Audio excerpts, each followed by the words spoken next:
Desa Baruna memang jauh dari mana-mana, terpencil di balik bukit dan sawah yang lelah oleh kemarau. Namun sejak 3 bulan terakhir, satu tempat selalu ramai dikunjungi. Warung bakso ceker Bu Partini. Warung sederhana beratap seng itu berdiri, tepat di seberang musala desa. Aroma kuah kaldunya menyeruak sampai ke jalan masuk desa. Setiap sore, deretan warga, dari anak-anak, bapak-bapak sampai simbok-simbok kampung, rela antre duduk di bangku panjang. Mereka menyantap bakso ceker dengan wajah nyaris mabuk kenikmatan. Enak tenan ikile, ujar Pak Rasiman, kepala dusun Baruna sambil menyeruput kuah.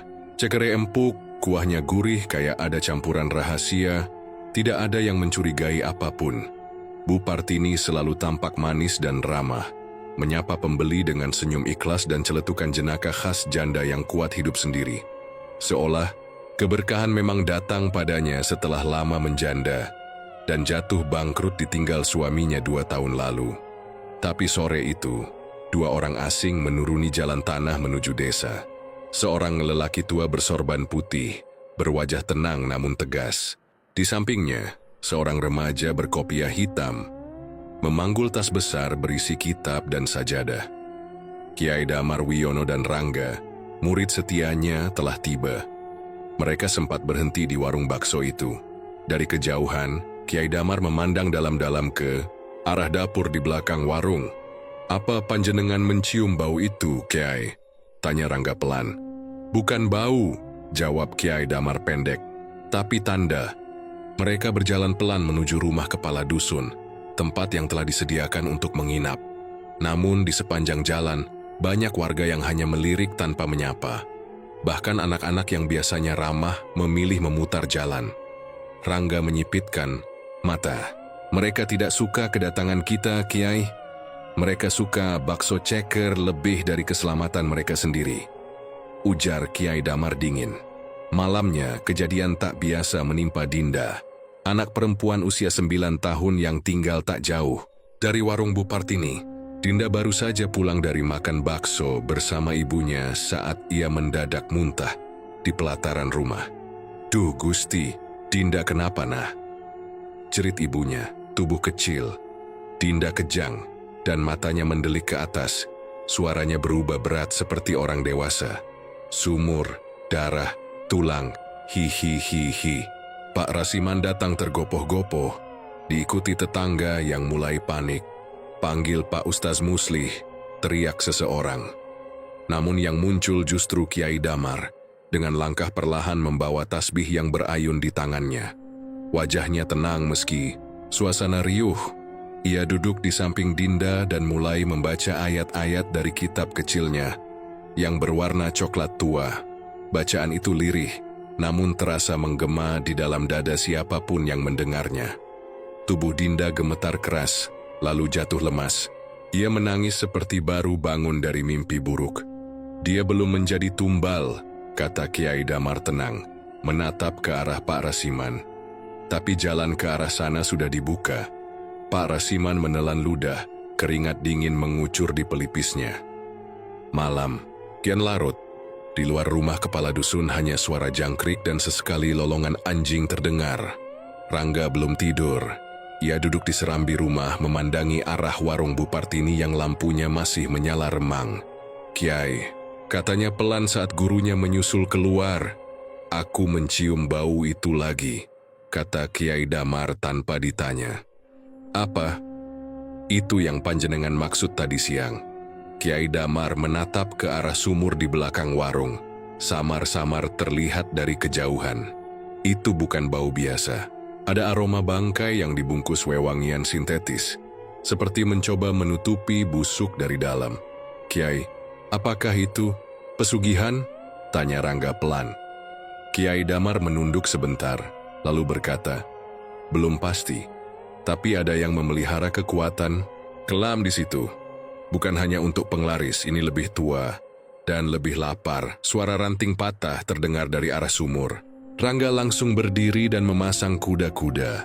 "Tenang," ujar Kiai Damar. "Malam ini kita biarkan dia merasa nyaman. Besok kita cari akarnya." Angin malam mulai berembus dingin, membawa bau amis yang hanya bisa dicium oleh mereka yang hatinya terbuka. Kiai Damar merapalkan doa dalam hati, sementara Rangga menggenggam kitab kecilnya lebih erat. Warung Bu Partini masih berdiri kokoh dalam remang cahaya lampu minyak, seolah tidak ada yang salah. Tapi di balik dapurnya, di dasar sumur tua yang tertutup bata, sesuatu mulai bergerak. Seekor ceker ayam putih, utuh dengan kuku-kukunya yang runcing, mengambang di permukaan air sumur yang menghitam. Dan di kejauhan, suara tawa kecil terdengar, seperti perempuan, atau bukan. Pagi di desa Baruna tampak biasa. Anak-anak berjalan ke madrasah, simbok menyapu halaman, dan lelaki-lelaki desa mulai ke sawah. Tapi di benak Rangga, pagi itu menyisakan rasa ganjil. Ia duduk di beranda rumah kepala dusun, menatap ke arah warung Bu Partini yang sudah mulai buka. "Apa panjenengan tidak curiga, Kiai?" tanyanya sambil menyeduh kopi. "Kenapa warga sebegitu tergila-gila dengan bakso ceker itu?" Kiai Damar hanya menunduk pelan. Jemari tuanya memutar butir tasbih kayu cendana. Manusia selalu mencari kenikmatan, bahkan saat jiwa mereka mulai dijual perlahan. Sambil menggenggam uang 5 ribuan yang ia sisihkan dari saku, Rangga berdiri. "Saya mau mencobanya, Kiai." Kiai Damar mengangkat alis. "Dengan niat apa?"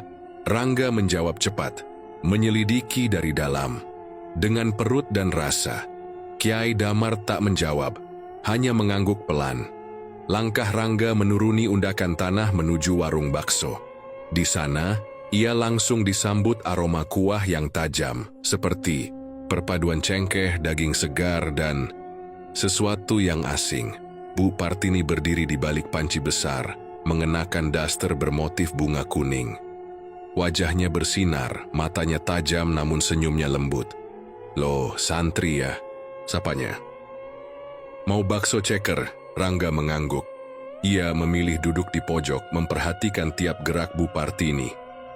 Perempuan itu dengan cekatan meracik bakso, mencelupkan ceker ke dalam panci kuah, lalu menaburkan bawang goreng dan daun seledri. "Kuahnya saya kasih lebih ya, biar anget." Semangkuk bakso ceker diletakkan di hadapan Rangga. Kuahnya kental, berwarna agak gelap dibanding bakso pada umumnya. Wanginya begitu menggoda, terlalu menggoda. Rangga mencicipi 1 sendok kuah. Seketika tubuhnya terasa hangat, bahkan agak ringan. Ada semacam kenyamanan aneh menjalar dari kerongkongan hingga dada. Ia mengunyah baksonya. Lembut, kenyal, rasa dagingnya kuat. Tapi ketika ia menggigit ceker, lidahnya seperti diselimuti rasa logam. Aneh, ia menelan pelan-pelan, lalu menghentikan sendoknya. Kepalanya mulai berat, penglihatannya sedikit kabur. Tapi yang lebih mengusik, muncul suara samar seperti nyanyian dari dasar sumur. Terdengar jauh tapi memanggil. "Baksonya cocok?" tanya Bu Partini dengan senyum yang tak berubah. Rangga hanya mengangguk pelan. Ia menyeka keringat yang tiba-tiba muncul di pelipisnya. "Maaf Bu, saya buru-buru. Nanti bayar ya." Ia berjalan pulang dengan langkah cepat, dan saat memasuki halaman rumah kepala dusun, ia muntah di bawah pohon kelor. Kuah bakso itu keluar bersama lendir bening. Kiai Damar yang sudah berdiri menunggu, menepuk punggungnya pelan. "Sekarang kau tahu, yang lezat belum tentu halal." Rangga mendongak, wajahnya pucat. "Saya mendengar suara perempuan menyanyi, Kiai." Setelah makan itu, Kiai Damar mengangguk pelan. "Itu bukan suara manusia, itu suara tumbal." Sementara itu Kiai Damar tak tinggal diam. Menjelang siang, ia berpura-pura hendak membeli air minum dari warung Bu Partini. Perempuan itu melayani dengan ramah seperti biasa. Namun saat ia menunggu, mata Kiai Damar menyapu ke arah dapur. Panci kuah terbuka sebagian, dan dari celah itu, terlihat buih merah bukan seperti cabai, tapi lebih menyerupai darah segar yang belum menyatu dengan kaldu. Kiai Damar memejamkan mata sebentar, membaca ayat pendek. Sekilas ia melihat seberkas bayangan hitam melayang dari atas panci, lalu menghilang menembus atap. Ia meletakkan uang 1.000 dan pergi tanpa sepatah kata. Di jalan, ia membatin, gentong itu bukan tempat kuah, tapi wadah untuk menyimpan perjanjian. Petang menjelang, kabar mulai menyebar. Seekor kambing milik Pak Kaliman ditemukan mati di ladang dekat warung. Lidahnya terjulur, matanya melotot, dan tubuhnya kaku seperti baru melihat sesuatu yang mengerikan.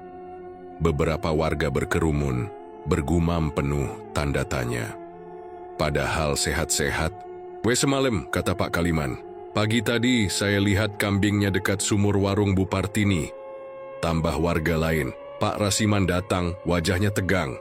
Sudah, jangan ngawur," bentaknya. "Ora usah dikait-kait ke warung bakso." Beberapa warga tampak ingin menyanggah, tapi dia melihat wajah keras kepala-kepala dusun. Pak Rasiman mendekati Kiai Damar, yang juga ikut melihat bangkai kambing. "Maaf, Kiai, tapi saya mohon, jangan ganggu ketenangan desa ini. Warung Bu Partini itu satu-satunya usaha yang berkembang. Semua orang senang." Kiai Damar menatapnya tajam. "Apakah panjenengan juga makan dari situ, Pak Rasiman?" Sang kepala dusun mengangguk. "Setiap Jumat, sudah 3 bulan ini, rasanya membuat saya lupa umur." Kiai Damar tersenyum tipis. "Dan lupa jiwa." Pak Rasiman mendengus dan pergi. Rangga datang menghampiri gurunya. "Kiai, saya mulai percaya. Ini bukan sekadar penglaris, tapi pesugihan berdarah." Kiai Damar menatap langit yang mulai merah. "Belum saatnya kita buka segalanya, Rangga. Kita tunggu sampai malam Jumat berikut. Biasanya makhluk seperti ini menunjukkan wajah aslinya saat bulan mulai tumbuh."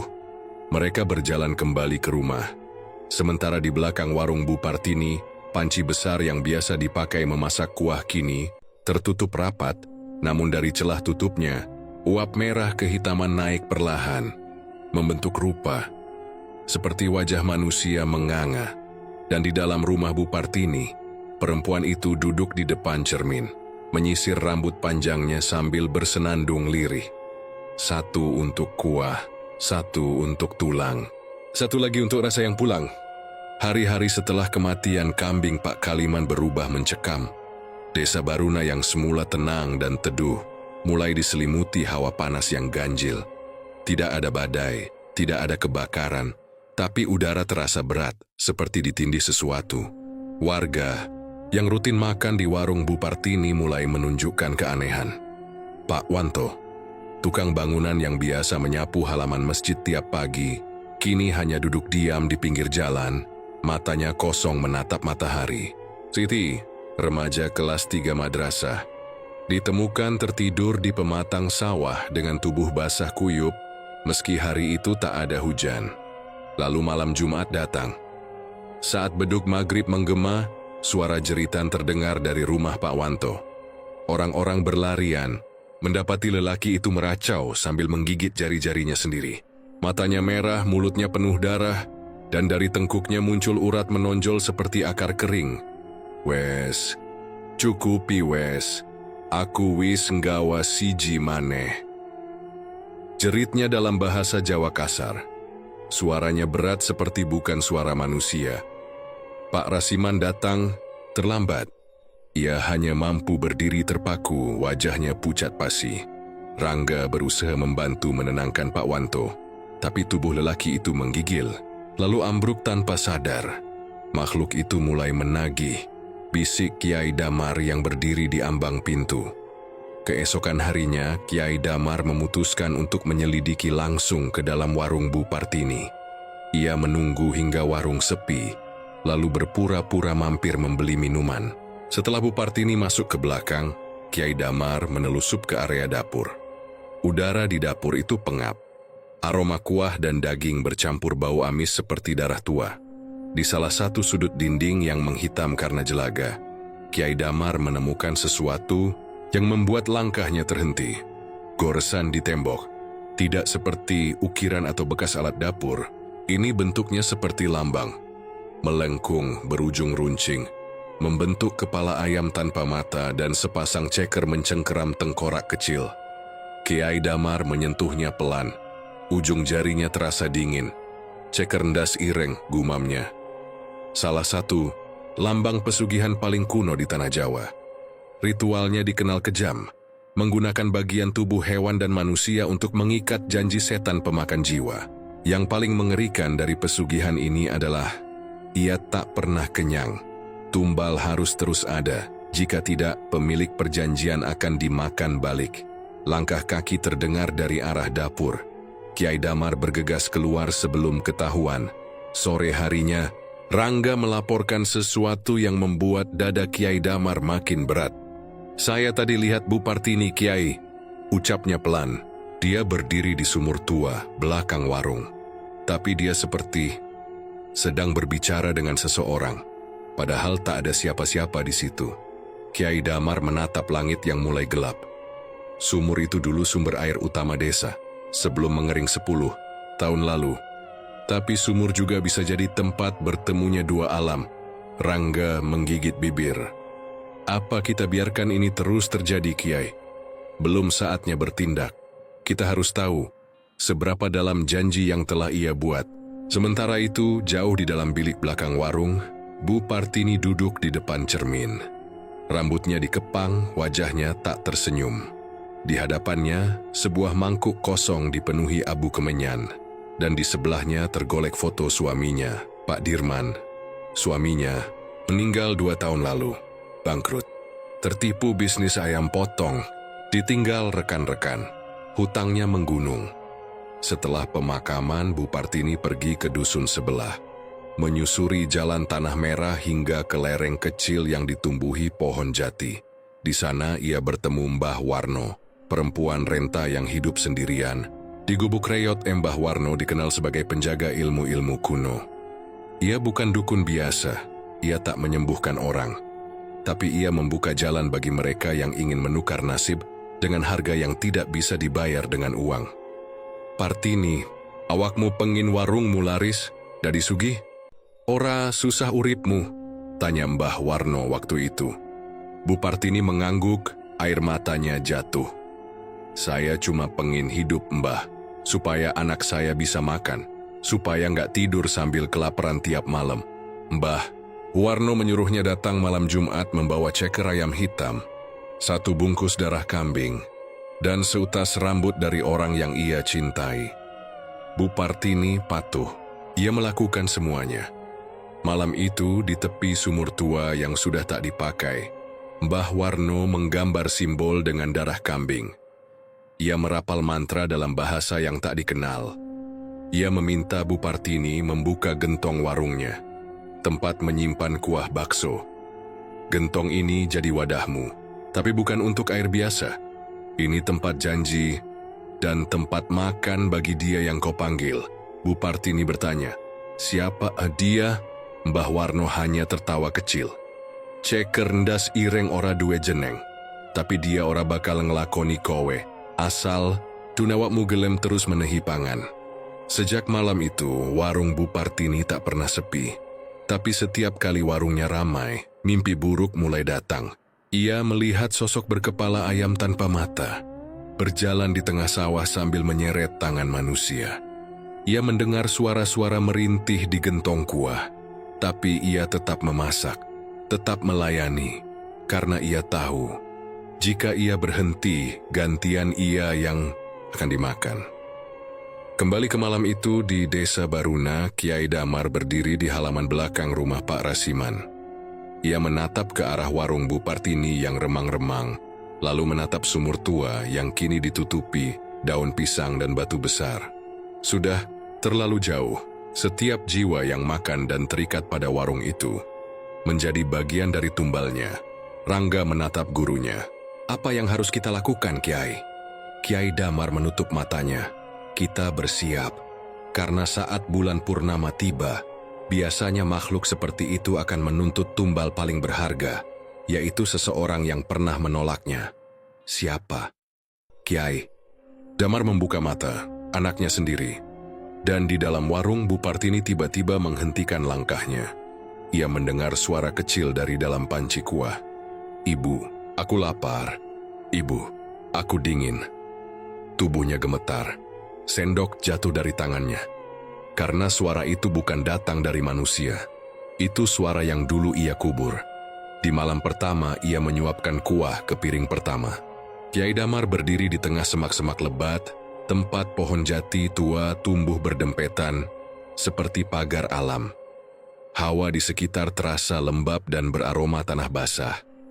Ia menatap sebuah gundukan tanah yang semestinya sunyi dan tertutup rapat. Tapi, kenyataannya, makam itu menganga. Batu nisannya retak dan dari dalam lubang memancar bau busuk yang menusuk. Mbah Warno, gumamnya pelan, kening berkerut. Tak ada tanda bahwa jasad masih bersemayam di dalam. Lubang tanah itu kosong. Di sekeliling liang lahat terlihat bekas cakaran seperti jejak kuku panjang mengais dari dalam. Beberapa helai rambut putih tercecer di rumput. Ia tahu ini bukan makam biasa. Orang seperti Mbah Warno tidak dikubur begitu saja, ia ditidurkan. Tapi jika makamnya terbuka, berarti ikatan antara alam manusia dan dunia jin telah terganggu. Kiai Damar menyentuhkan ujung jarinya ke tanah makam, merapalkan doa pelindung. Seketika itu juga, angin bertiup kencang membawa desisan samar.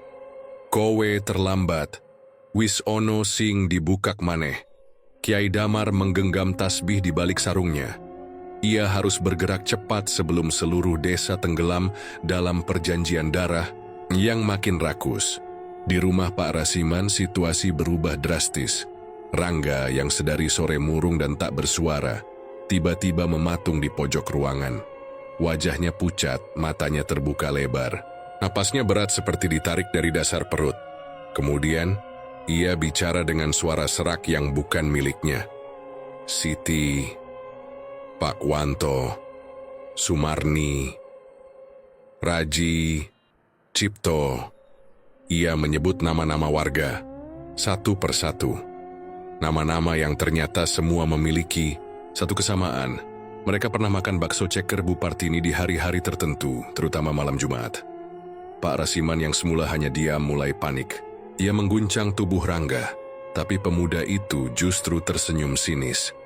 Wis nyedek, giliranmu bar engkok, anakmu wis didedek kesak nyukupi. Dan tiba-tiba tubuh Rangga limbung, muntah darah hitam ke lantai, lalu pingsan. Seketika, suasana rumah jadi gaduh. Anak Pak Rasiman Rizky, bocah 10 tahun yang baru kemarin makan bakso bersama teman-temannya, ikut muntah dan memegangi perutnya. Tapi yang keluar dari mulut anak kecil itu bukan muntahan biasa, melainkan serpihan kuku ayam dan benang, rambut panjang. Pak Rasiman membekap mulutnya sendiri, tubuhnya lemas. Air matanya menetes ketika Rizky tergeletak lemah. Ia menatap Kiai Damar dengan pandangan takut sekaligus memohon, "Kiai, aku wis salah. Aku sing nutup-nutupi kabeh iki." Kiai Damar akhirnya mengumpulkan warga yang tersisa di langgar kecil samping rumahnya. Malam itu angin berhembus ganjil, membawa aroma kuah dan amis darah. Beberapa warga tampak menangis. Mereka mulai mengakui gejala-gejala aneh setelah makan di warung Bu Partini. Bu Marsinah menceritakan mimpinya melihat gentong besar berisi kepala manusia. Pak Manan merasa selalu diawasi setiap malam, dan pernah menemukan bayangan sosok berkepala ayam dengan mata kosong berdiri di depan kandang sapinya. Ketakutan merambat di wajah-wajah mereka. Pak Rasiman berdiri perlahan. "Aku sing paling salah. Aku ngerti dari dulu Partini pasang pesugihan. Tapi aku diem, demi supaya desaku kelihatan makmur. Aku pikir, cukup asal aku aja yang tahu. Tapi nyatanya, kabeh kena. Anakku dhewe malah." Tangisnya pecah. Kiai Damar menepuk bahunya, lalu berdiri di hadapan warga. Pesugihan yang dia ambil bukan pesugihan sembarangan. Ceker ndas ireng adalah perjanjian makan daging dan jiwa. Semakin banyak yang makan, semakin besar kekuatannya. Tapi jika satu saja tumbal gagal dikirim, maka dia akan mengambil kembali, bahkan jiwa orang terdekatnya. Semua menunduk. Tak ada yang bicara. Tak ada yang bergerak. Kiai Damar melanjutkan, "Mbah Warno, sumber ilmu itu, sudah bangkit dari tanahnya. Itu pertanda bahwa jalur perjanjian kembali dibuka. Ini artinya Puncak kekuatan akan datang di malam purnama berikutnya. Jika tidak diputus sekarang, seluruh desa bisa jadi santapan. Lalu apa yang bisa kita lakukan, Kiai? Tanya Pak Dul. Dengan suara gemetar, Kiai Damar menatap langit. Kita kembali ke sumbernya. Ke sumur tua tempat semua ini dimulai. Kita bersihkan lubang iblis itu dengan cahaya dan doa. Tapi kalian harus siap. Karena malam ini, siapapun yang hatinya ragu, bisa saja diambil lebih dulu. Rangga yang mulai siuman memandang gurunya. Meski wajahnya masih pucat, saya ikut Kiai. Kiai Damar mengangguk. Kau harus, Rangga, karena kau sudah melihat dari dalam dan kau bisa jadi pintu keluar dari semua ini. Sementara itu jauh di belakang warung, Bu Partini terduduk lemas. Sumur tua di belakangnya kini berbuih merah. Dari dalamnya asap hitam mengepul dan membentuk bayangan wajah tak berlidah. Ia tahu waktunya hampir habis. Aku wis nyedek, Partini. Bisik suara dari dasar sumur. Ia menjerit pelan, tapi tidak ada lagi yang mendengar. Warga mulai bangkit dari ketakutan, dan cahaya langgar perlahan menyala seperti obor kecil di tengah malam paling gelap. Mereka mulai bersiap untuk kembali ke lubang iblis yang telah menyedot ketenangan desa. Beruna selama bertahun-tahun, dengan darah, kuah, dan tumbal yang tak pernah cukup. Langit desa Beruna malam itu tak seperti biasanya. Purnama Suro menggantung besar di atas bukit, dikelilingi aura kemerahan seperti darah encer yang tumpah di langit. Udara terasa pekat dan menggigit, seolah menahan napas.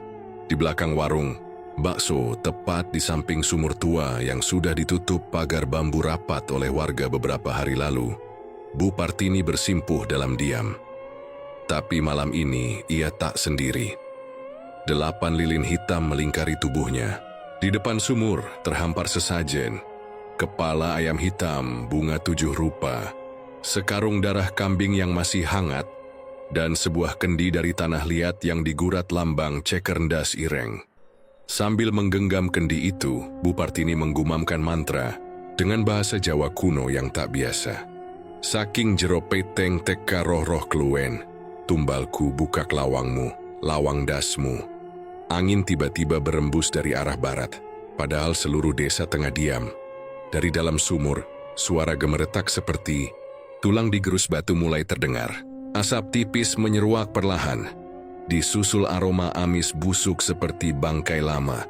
Dan kemudian, satu demi satu, suara jeritan lirih mulai menggema.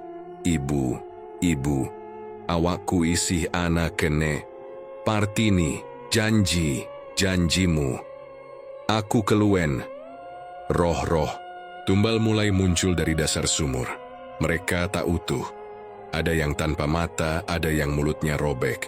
Ada pula yang hanya berupa kepala tanpa tubuh. Wajah-wajah mereka familiar. Warga desa yang sebelumnya dikabarkan pindah, pergi, atau hilang begitu saja.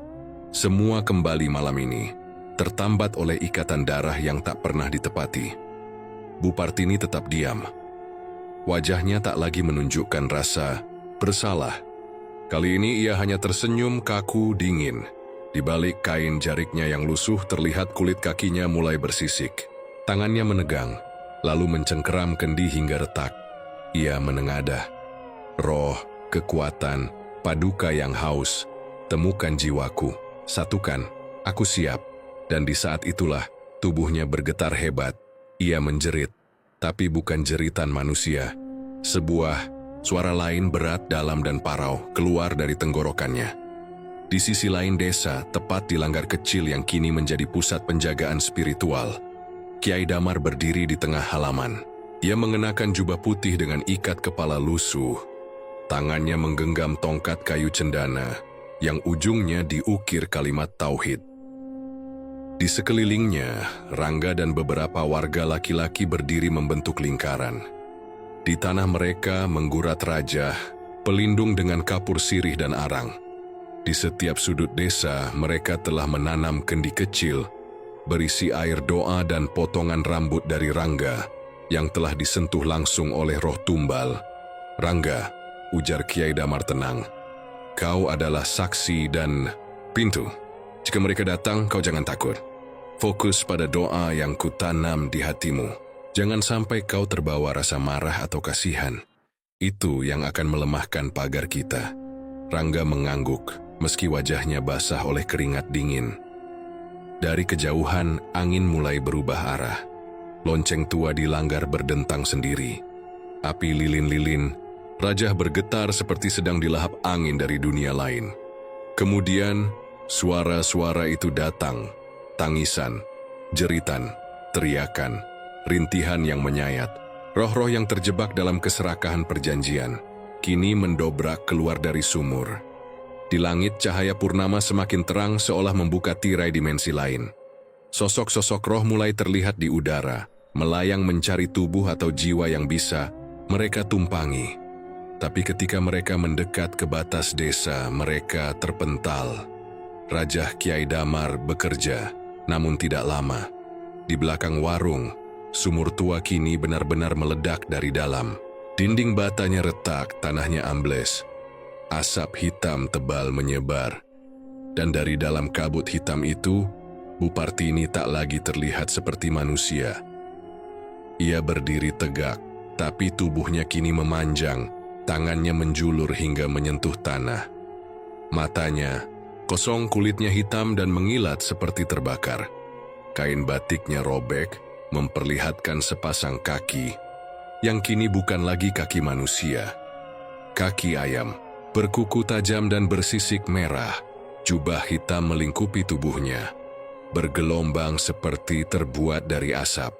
Di atas kepalanya, sepasang tanduk kecil tumbuh perlahan. Ia tertawa, suara yang bisa membuat tulang belakang siapapun mencair. Kiai Damar, kowe ora bakal menang. Aku wes dadi bagiane. Aku, daleme, rakyatmu mangan baksoku. Aku mangan nyawane. Adil toh? Suara itu menggema, menembus batas langgar. Rangga jatuh berlutut. Dari tubuhnya, kilatan cahaya keluar. Roh-roh tumbal yang mencoba merasukinya terpental. Kiai Damar menancapkan tongkat ke tanah. Demi asmanya yang menurunkan langit dan bumi, demi Nur Muhammad, demi penjaga bumi dan langit, kami lawan engkau, jin najis yang menunggangi manusia. Serakah, lalu ia membaca doa panjang. Dengan suara yang tegas dan tenang, setiap kata menjadi cahaya, setiap nama Tuhan yang disebut menjadi api yang mengikis kegelapan. Bu Partini meraung. Asap hitam dari tubuhnya mulai terbakar, dan tubuhnya perlahan bergetar. Ia mencoba kabur, tapi setiap langkahnya membuat tanah terbakar. Roh-roh tumbal di belakangnya pun ikut teriak bingung, seperti makhluk-makhluk yang kehilangan tempat berpijak. Namun ritualnya belum sepenuhnya gagal. Ia masih memiliki satu kartu terakhir, darahnya sendiri. Ia menggores dada, meneteskan darah ke kendi tanah yang tadi belum pecah sepenuhnya. Yen aku ambruk, awakmu kudu tetap urip ke. Ojo ilang, ojo. Dan saat ia hendak menenggak kendi itu, suara petir mengguncang langit. Kiai Damar menyelesaikan doa terakhirnya. Tongkatnya terangkat, dan cahaya seperti sambaran petir menubruk tubuh Bu Partini, membuatnya terpental jauh ke belakang sumur, menghantam tembok warung yang langsung roboh. Api muncul dari bawah tanah, seperti lidah-lidah neraka yang menanti. Tubuh Bu Partini mengejang. Jubahnya hancur menjadi serpihan asap. Kaki ayamnya patah, kendi tanah itu retak, tapi belum pecah. Dan dari dalam kendi itu sesuatu bergerak, tapi belum muncul sepenuhnya. Di ujung malam purnama, pertempuran belum selesai. Namun cahaya telah menembus kabut, dan warga mulai membuka mata mereka. Jalan pulang bagi roh-roh masih tertutup, tapi kekuatan Bu Partini telah goyah. Yang tersisa hanyalah satu pertanyaan. Apa sebenarnya isi kendi itu? Dan siapa yang akan membukanya? Asap masih membumbung dari reruntuhan warung Bu Partini. Sisa-sisa pembakaran magis Kiai Damar menjalar ke seluruh penjuru halaman, menyisakan abu dan bau besi terbakar yang menyesakkan dada. Tapi belum ada yang benar-benar selesai malam itu. Di tengah puing-puing, kendi tanah liat itu masih berdiri. Retak di beberapa sisi, tapi belum pecah. Dari celahnya, asap tipis terus keluar. menjalin bentuk samar, seperti tangan, lalu kepala, lalu mulut lebar penuh gigi tajam. Kiai Damar mendekat, perlahan. Tongkat kayu cendana masih digenggamnya, tapi kali ini ia membuka jubah putihnya. Di baliknya, tampak sabuk hitam bergurat rajah kuno melingkar di pinggang. Ia tahu, makhluk itu bukan sekadar jin pengikut pesugihan. Itu adalah inti perjanjian, roh ceker terakhir, wujud pamungkas dari tumbal-tumbal yang terakumulasi selama bertahun-tahun. Tiba-tiba dari balik reruntuhan, terdengar jeritan lirih. Akah, itu suara Rangga. Dari kejauhan, tubuh pemuda itu terseret oleh sesuatu yang tak kasat mata. Tanah yang dilaluinya menghitam, seolah energi jahat menyeretnya menuju sumur. Kedua matanya melotot, wajahnya penuh keringat dan tubuhnya kaku seperti boneka kayu. "Rangga!" teriak Kiai Damar. Rangga berhenti tepat di depan kendi. Asap hitam menjalari tubuhnya, mengikat kedua tangannya seperti tali dari dunia lain. Dari mulutnya keluar suara dua lapis. Satu suara Rangga sendiri, satunya suara parau yang telah sering Kiai Damar dengar malam itu. Suara iblis dari balik perjanjian Bupartini. "Kiai tua, kowe kuat ya. Tapi aku wes untuk tumbal terakhirku. Anak iki ke darah heresi, suci. Cocok kanggo awak anyarku." Kiai Damar tak menjawab. Ia menunduk pelan, membaca ayat-ayat kuno dalam hati. Doanya lirih, namun setiap kata menjadi cahaya samar di sekeliling tongkatnya. Ia mendekat, selangkah demi selangkah, hingga berdiri tepat di depan Rangga. Asap yang menyelimuti Rangga meronta. Makhluk di dalam kendi meraung. "Aja nyedak, opo, kowe gelem ngorbanake dirimu. Aku bisa ambrukake desa iki, Kiai." Kiai Damar membuka kitab kecil dari balik sabuknya. Kitab hitam pesugihan yang berhasil ia rebut dari bawah lantai dapur warung. Halaman-halamannya tua, berbau amis, dan penuh goresan darah kering. "Kitab ini, tugi sumber kekuatanmu. Engkau lahir dari janji dalam darah dan kelaparan manusia," kata Kiai Damar lirih. "Tapi darah suci tak akan menjadi milikmu selagi ayat ini masih bergetar." Dengan suara menggelegar, ia mulai membaca ayat penghancur dari kitab kuno Jawa Islam yang diajarkan gurunya dulu di pesantren Panggung Lintang. "Lan saka banyu bening, lahirlah cahya kang nyirna kake peteng, kang manggon ora suci bakal owah dadi awu." Tiba-tiba tanah bergetar. Gentong tanah pecah sebagian, dan dari dalamnya muncul makhluk utuh. Sosok hitam legam, berwajah manusia, tapi dengan mata ayam dan mulut menganga hingga telinga. Lengannya panjang seperti sayap kelelawar, dan kakinya sepasang ceker ayam merah menyala. Makhluk itu melompat ke arah Kiai Damar. Pertarungan terjadi. Bukan seperti duel biasa, tapi lebih seperti pertempuran dua dunia, cahaya dan kegelapan. Setiap serangan, makhluk pesugihan membakar tanah. Tapi setiap sapuan tongkat Kiai Damar mengusir kabut kegelapan. Di udara, ayat-ayat suci seperti membentuk dinding tak kasat mata yang melindungi Kiai dari cengkeraman sang iblis. Di balik pusaran kekuatan itu, Rangga menggeliat. Tali asap hitam yang membelenggunya mulai terlepas. Ia terengah-engah, namun tidak menyerah. Dengan sisa tenaga, ia meraih kendi dan melemparnya ke arah Kiai Damar. Kiai Damar menangkapnya. "Selesai di tanganmu, Kiai." Kiai Damar menatap kendi itu, retak tapi masih menyimpan kekuatan puncak pesugihan. Tanpa ragu, ia mencurahkan minyak kasturi dari kantongnya ke dalam kendi, lalu membacakan ayat penghancur terakhir. "Sira, kang urip amarga janji peteng, balikno marang asalmu. Aku bakar panjenengan nganggo asma kang maha suci." Ia lempar kendi itu ke dalam sumur, dan dengan satu hentakan tongkatnya ke tanah, nyala api keluar dari dasar bumi. Kali ini bukan dari Kiai Damar, melainkan dari tanah itu sendiri. Tanah yang selama ini menelan darah dan jeritan tumbal. Bupartini muncul kembali, setengah terbakar. Jubahnya tinggal abu, matanya kosong, dan dari mulutnya mengalir darah hitam. juga menyeret tubuhnya menuju sumur. Ojo Kiai, ojo, tumbalku isi kurang siji. Tapi Kiai Damar tak goyah. Dengan satu lantunan ayat terakhir, ia menancapkan tongkat ke bibir sumur dan menyegel lubangnya dengan mantra kuno. Mundure peteng, kawulone sun nutup. Opo kang teka saka lemah, bali marang lemah. Sumur runtuh. Lidah api menelan Bu Partini dan untuk terakhir kalinya, roh-roh tumbal muncul dalam bentuk cahaya. Sebelum mereka sirna perlahan ke langit, jeritan menggema satu kali lalu hening. Tak ada lagi yang bergerak. Langit kembali cerah. Cahaya purnama meredup. Desa Baruna seperti bangun dari mimpi buruk yang panjang. Kiai Damar terduduk di tanah, wajahnya pucat dan nafasnya memburu. Rangga menghampirinya dan bersimpuh.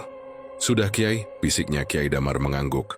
"Sudah, tapi hanya jika kalian tidak mengulangnya." Dari kejauhan Pak Rasiman dan warga mulai berdatangan membawa obor.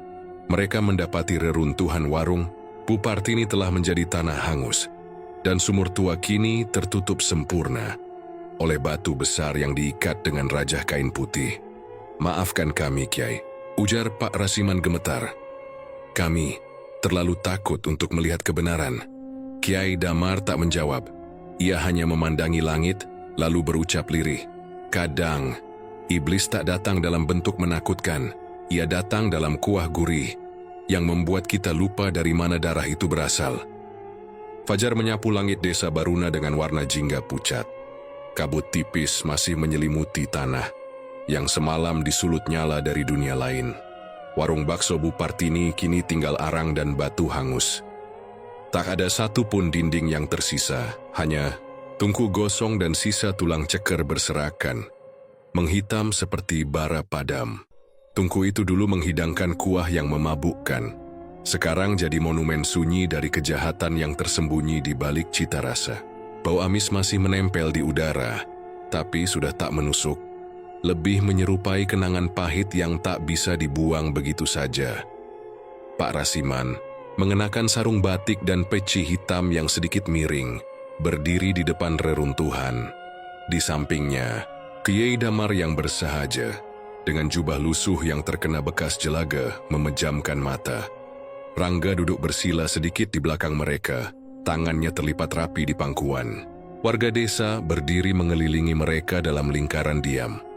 Tidak semua datang, sebagian besar masih memilih berdiam di rumah, takut akan sisa-sisa dosa yang dulu mereka tutupi dengan diam. "Saudaraku," suara Pak Rasiman serak tapi mantap, "hari ini kita kumpul bukan untuk makan bakso, tapi untuk menutup luka yang dibuka oleh keinginan yang salah. Dulu, kita membiarkan kuah gurih membutakan hati.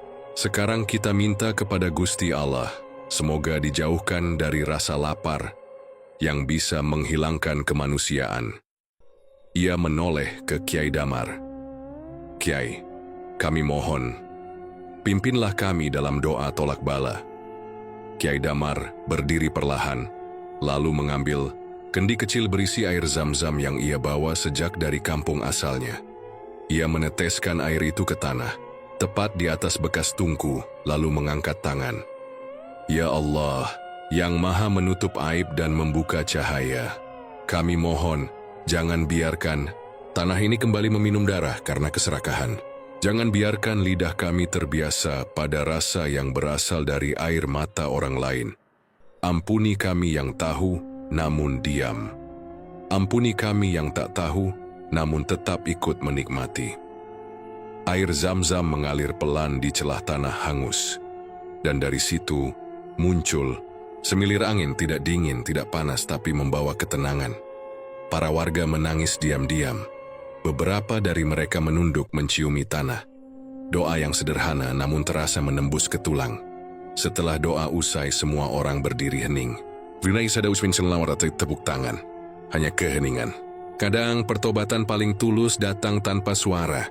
Rangga memandangi tanah hitam itu dengan wajah penuh tanya. Ia mendekati Kiai Damar yang kini duduk di batu datar dekat pohon jambu. "Kiai," katanya pelan, "jika bukan karena panjenengan, mungkin aku..." sudah jadi tumbal terakhir. Kiai Damar hanya tersenyum kecil. Semua orang bisa jadi tumbal Rangga. Bahkan orang baik, kalau dia tak waspada. Rangga menunduk. Ia mengeratkan ikat kepalanya, lalu berkata mantap, "Kalau panjenengan berkenan, aku ingin ikut. Aku ingin belajar. Bukan cuma doa atau raja, tapi bagaimana membedakan mana lapar yang wajar, mana yang berasal dari lubang iblis." Kiai Damar menoleh. Tatapannya dalam, tapi tidak menghakimi. Ilmu sejati tidak diajarkan lewat kitab, tapi dari luka yang tidak ingin diulang. Rangga mengangguk. "Saya siap, Kiai." Sore itu mereka berdua beranjak meninggalkan reruntuhan warung. Langkah Kiai Damar lambat, namun pasti. Rangga mengikuti di belakangnya dengan hati yang lebih tenang. Meskipun dunia yang akan mereka hadapi belum tentu lebih mudah dari desa Baruna. Pak Rasiman menatap kepergian mereka. Wajahnya kini lebih bersih, lebih ringan. Ia tahu, perannya adalah menjaga, bukan sebagai pemimpin yang disegani, tapi sebagai pengingat bahwa diam kadang bisa lebih berdosa dari bertindak salah.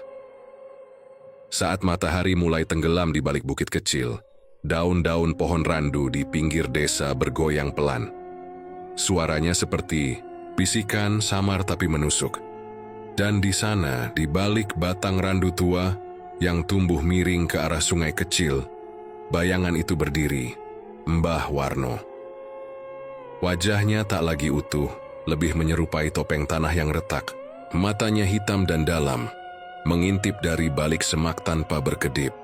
Tubuhnya menyatu dengan akar, seperti bagian dari hutan itu sendiri. Ia tidak tertawa, tidak mengerang, ia hanya melihat, menyaksikan bagaimana satu lingkaran ditutup dan menunggu. Apakah lingkaran berikutnya akan terbuka kembali? Karena selama manusia masih bisa lapar, masih bisa tergoda oleh ceker empuk yang dibumbui janji kekayaan, selama itulah sosok seperti dirinya tetap punya tempat, meski hanya dari balik pohon randu tua tamat.